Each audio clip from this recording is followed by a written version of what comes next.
Well, things are getting really interesting in the transfer market. What's going on, guys? JSGC here, and we are here for video number 2 of the day. Hope everyone is safe and well. Little bit of context into the start of this video. Literally at the end of me recording today's transfer update, I do always go back onto Twitter to have a look to see if there's anything else that I have missed before I go and edit my video. And I did see the story of Ruben Dias.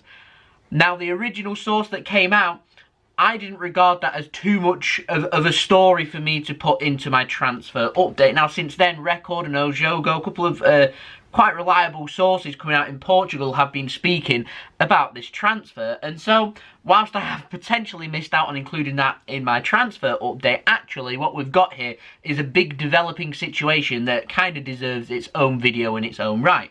So that's what this is going to be here. So we're going to speak about Ruben Dias. So, this story just came about today. We know that Manchester City's been having a good look at centre-backs. Kalidou Koulibaly, just a little bit too expensive for Manchester City, and so that deal that's been going on for around 2 months or so has stalled. City have then gone and had a look at other centre-backs. Diego Carlos is one centre-back we had a look at.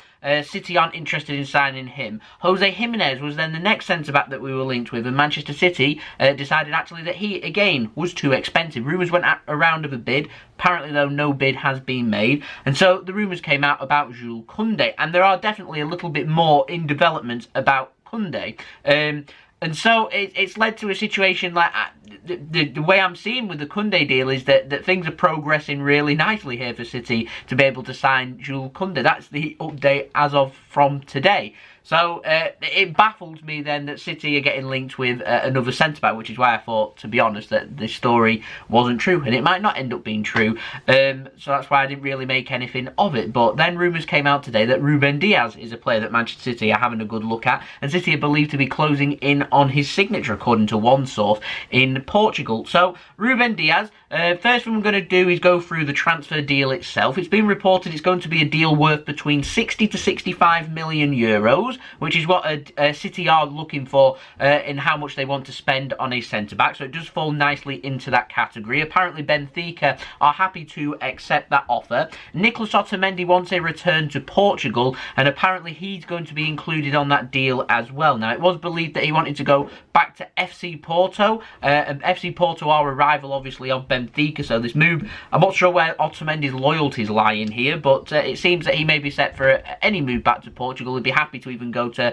his former club FC Porto's rivals in obviously with Benfica. So that's where this has come about. Now, Ruben Dias is a very powerful centre-back. He's a player that I think would suit the Premier League and would do really well. I know he's been linked with a move to Tottenham Hotspur as well. He's been getting linked with a move there. They're getting linked with a move for Milan Skriniar, a target once upon a time of Manchester City as well. But he's 187 centimetres tall, so he's over 6 foot tall. He is taller than Koundé. He's a very big lad. He's stocky, he's very well built, very physical defender, shouldn't have too many problems dealing with the physicality of the Premier League. Now, I'm not going to sit here and say I'm an expert on Portuguese football, and I'm an expert on Ruben Dias, and I've watched him lots of times. I haven't. I've seen him like once or twice in my whole life, so I can't really comment on what his abilities are. I'm just having a good look and having a read about him.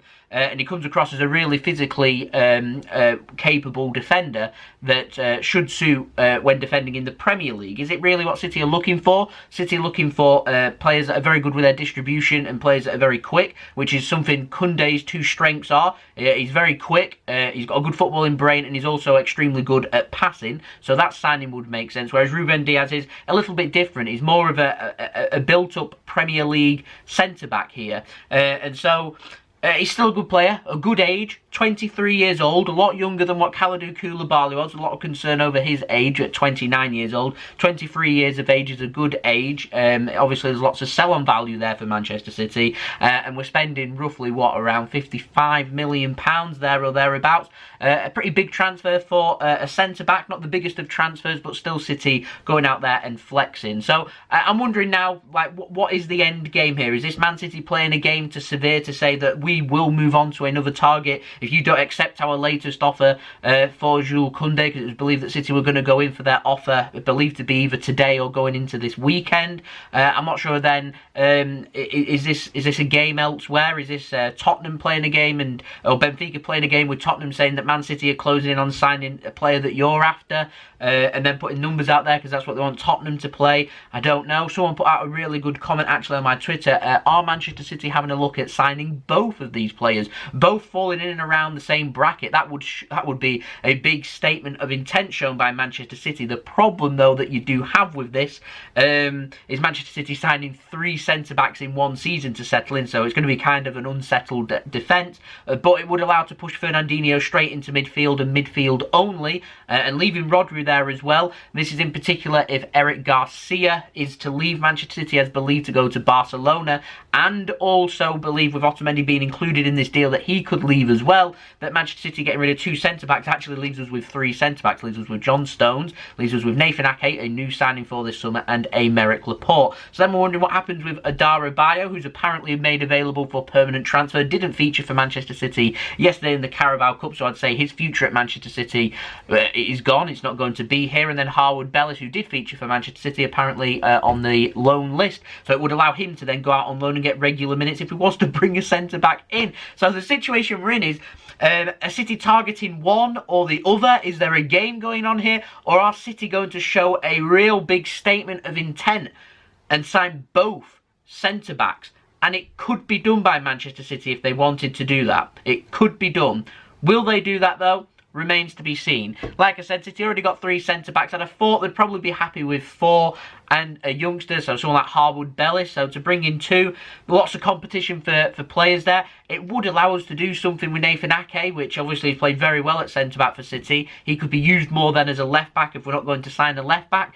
I don't know the game here. I'd be surprised if we do sign both Dias and Koundé in this transfer market.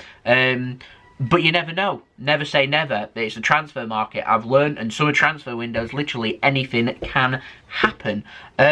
Potentially an alternative that we're looking at here, possibly Manchester City trying to weigh up their options in terms of cost. Maybe that's coming into effect here. I'm not too sure. There's a whole host of categories here of why Manchester City are going down this route of Ruben Dias. Just come out of literally nowhere, and people are posting it and seemingly thinking that it may well be true. So, watch this space. Like I said, stay tuned to my Twitter, and I'll keep you up to date with that. I mean, there's lots of sources going on out there. They're all speaking, saying that there are people hearing that the transfer for Dias is all but done. This has definitely gone under the radar here.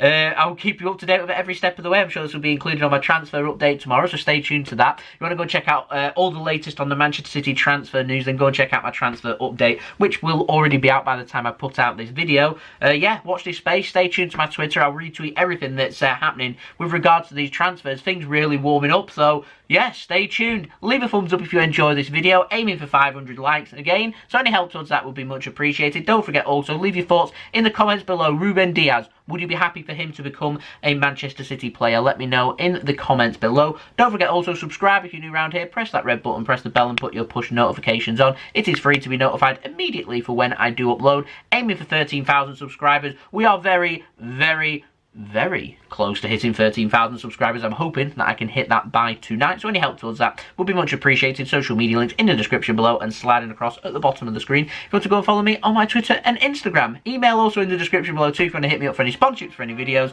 or any general business inquiries. 2 videos in one day. There we go. So thank you everyone for watching. Hope everyone is safe and well. I've been JSGC. Peace. Ciao for now.